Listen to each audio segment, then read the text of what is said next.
Gangarampur block প্রশাসন ও পঞ্চায়েত সমিতির উদ্যোগে সবুজ সাথীর সাইকেল বিলি করা হলো ছাত্রছাত্রীদের। শুক্রবার গঙ্গারামপুর কিষাণ মান্ডিতে প্রায় 200 জন ছাত্রছাত্রীদের হাতে সবুজ সাথী প্রকল্পের সাইকেল তুলে দেওয়া হয়। এই সাইকেল বিলি অনুষ্ঠানে উপস্থিত ছিলেন গঙ্গারামপুর ব্লকের বিডিও অর্পিতা ঘোষাল, গঙ্গারামপুর পঞ্চায়েত সমিতির সভাপতি বিউটি সরকার, মৎস্য কর্মাধ্যক্ষ ইনামুল রহমান চৌধুরী সহ অন্যান্য বিশিষ্টজনেরা।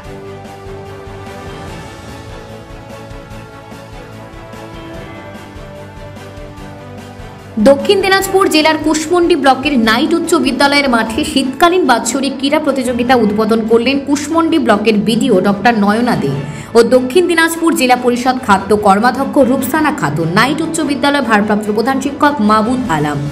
এছাড়া উপস্থিত ছিলেন কুশমন্ডি থানার আইসি তরুণ সাহা, কুশমন্ডি পঞ্চায়েত সমিতির সহসভাপতি আব্দুল কাদের মিয়া, কুশমন্ডি পঞ্চায়েত সমিতির কৃষি কর্মাধ্যক্ষ রেজা জাহির আব্বাস সহ বিশিষ্টজনেরা। নাইট উচ্চ বিদ্যালয়ের ছাত্রছাত্রীরা ক্রীড়া প্রতিযোগিতায় অংশগ্রহণ করেন। 100 মিটার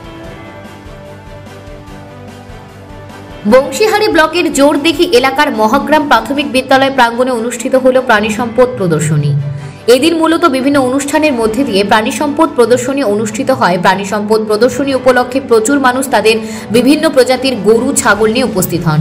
বিভিন্ন ধরনের গরু ছাগলকে বিনা পয়সায় টিকাকরণের ব্যবস্থা করা হয় প্রাণী সম্পদ বিভাগের পক্ষ থেকে।